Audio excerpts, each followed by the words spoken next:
Hi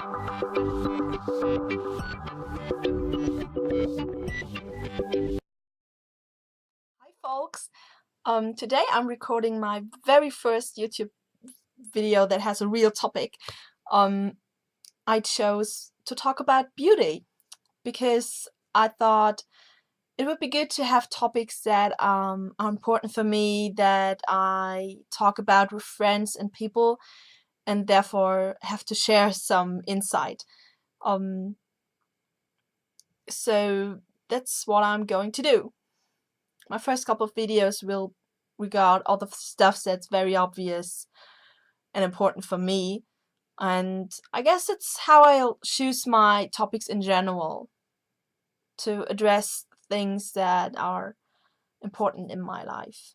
So my first question when I talked with others was, what does society perceive as beautiful? What is the perfect body image?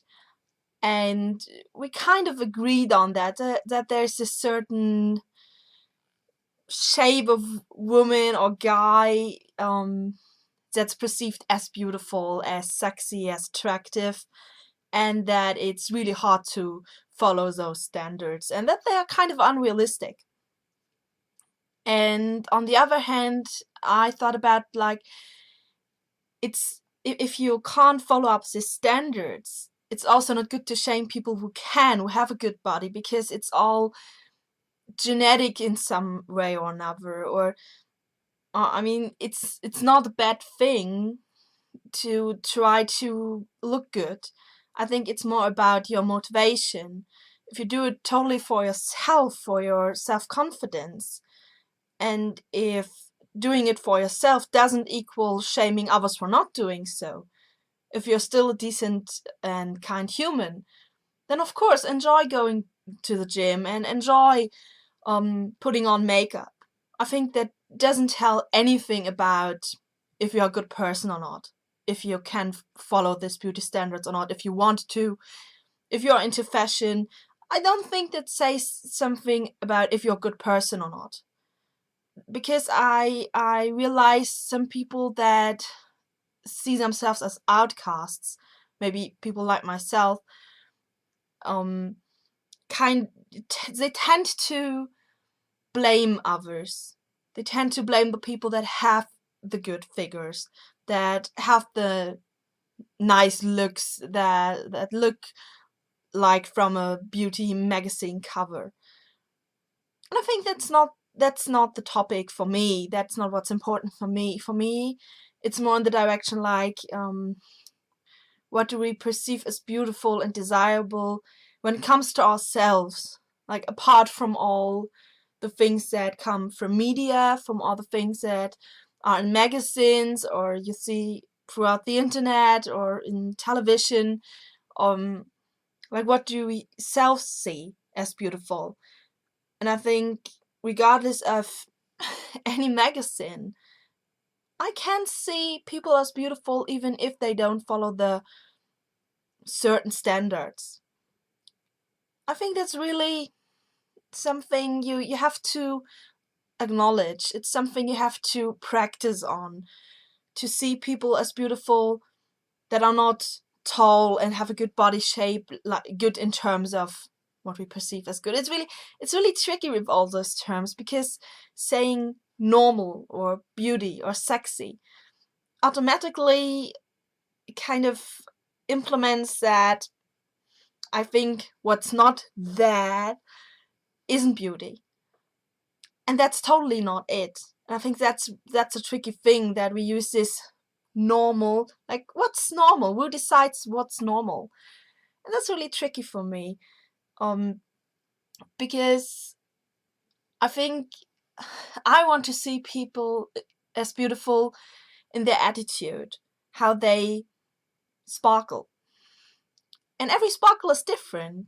Nobody sparkles in the same way. And that's what makes people interesting for me or attractive for me. Like, how they use their beauty to make an impression. Um,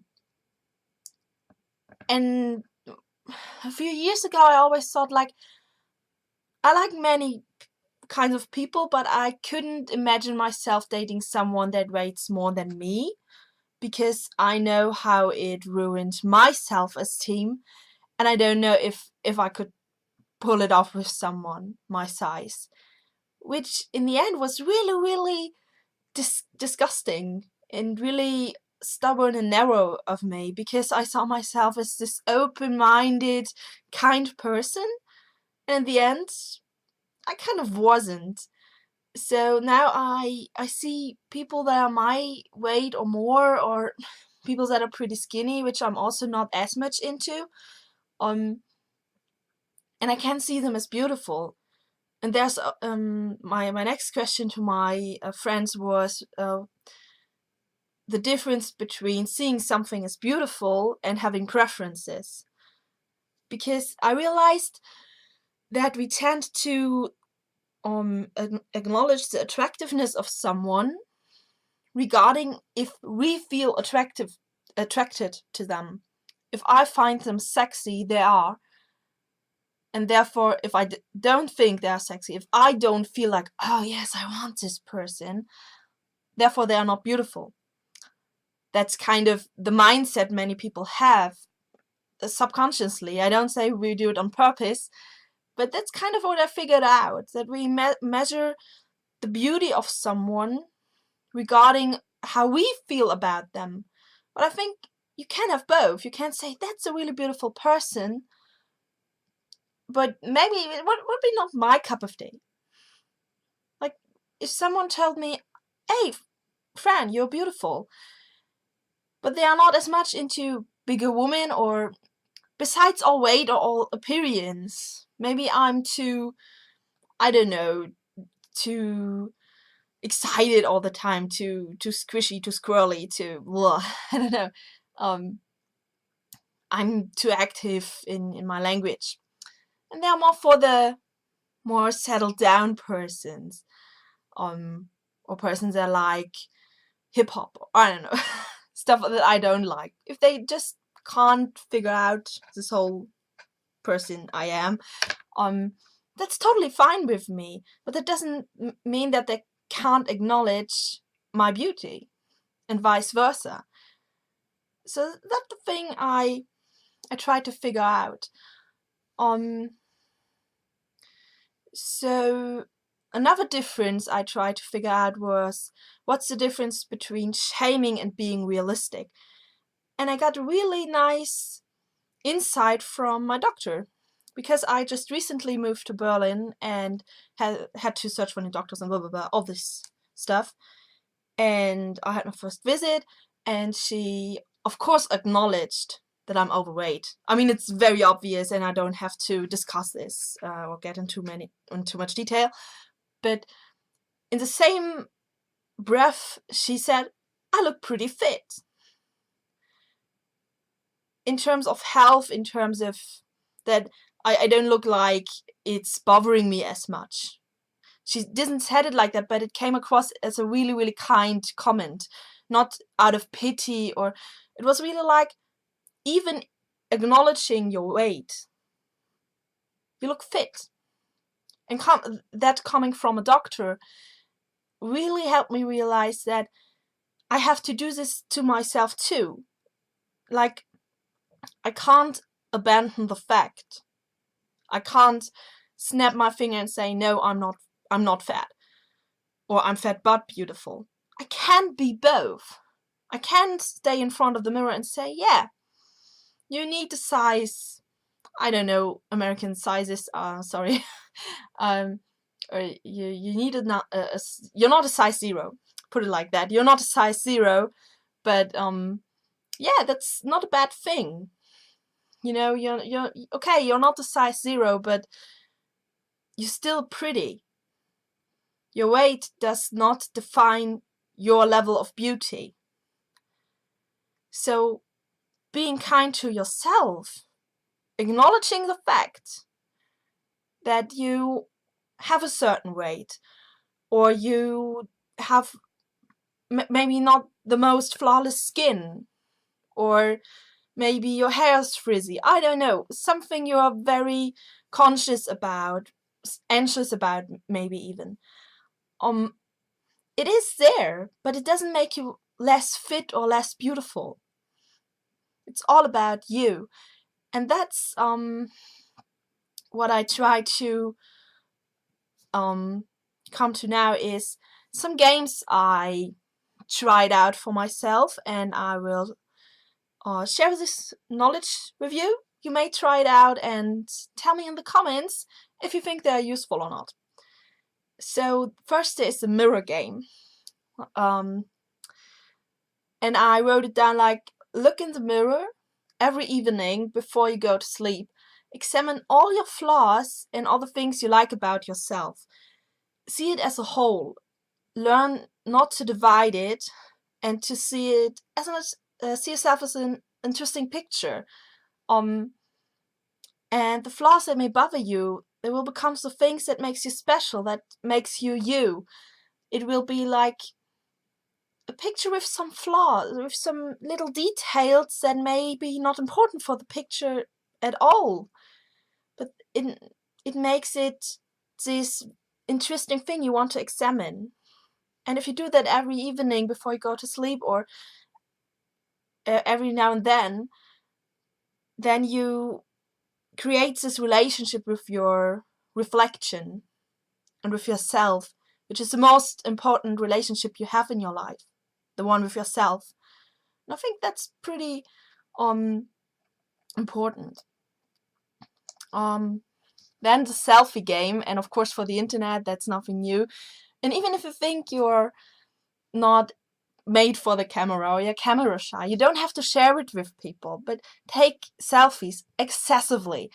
Try to find the perfect angle and play around with filters, other editing options, and regardless of if you're sharing it with people on the internet or not, it's good to have this time where you just do something for you, that you dedicate to yourself, and you to love yourself and to see how beautiful you can be, and how pictures somehow not really reflect the reality.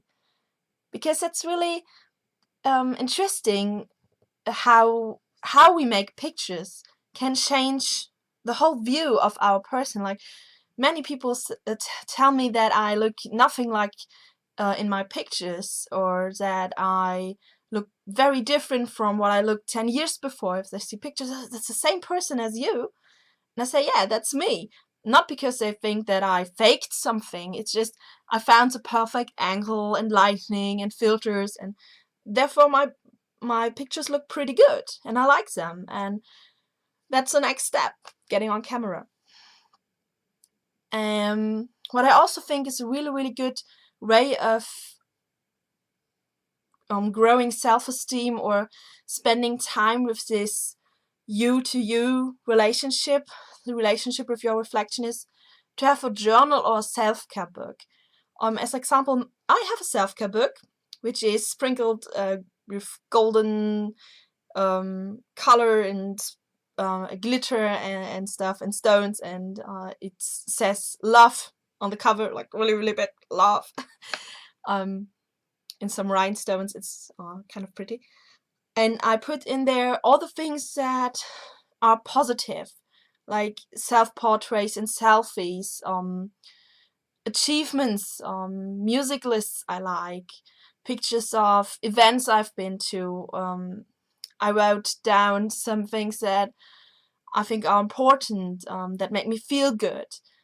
My crushes. That's why I would never show it to someone. I wrote my crushes down there, even the really unrealistic ones. And even now and then I go through the pages and I work on it, and I dedicate this time to myself to work on this book. It's kind of a scrapbook. I kind of put pictures in there and draw on it and fiddle around with it pretty much. And I think it's really good to have this, to spend time with yourself. Also, it was really hard for me to learn to take compliments and not say, oh no, you don't have to say it. Oh no, I don't look as good. Try kidding, or stop kidding. And but to say thank you. You look good too, or yes, thanks. I know I look pretty good today, right? Um, to even acknowledge it, not just say thank you, but to kind of say, yeah, I am. Which also can have really funny reactions. But also give it to others, because I think a big part of loving yourself is being a kind person, being a rightful person, being a good person. What does it mean to be a good person is different for everybody. I can't say you have to be this and this and that to be a good person. I know what it means for me. What do I have to do and how I have to be, or I want to be, to feel good about myself regarding my interaction with other people. And yes, I think I want to grow as a person, and therefore I want to be kind. It's my core. I want to be kind, forgiving, loving. I want to be passionate and compassionate, both. And yeah, that's, I think, what's beautiful for me, that what makes me a beautiful person is that I begin to love myself again. I begin to treat people differently, in a more kind manner, in a more understanding and calm manner, not be as as I used to be. Um, and I guess, yeah, that's what's making me beautiful. Or at least I try to be. And I guess what's another good bah, um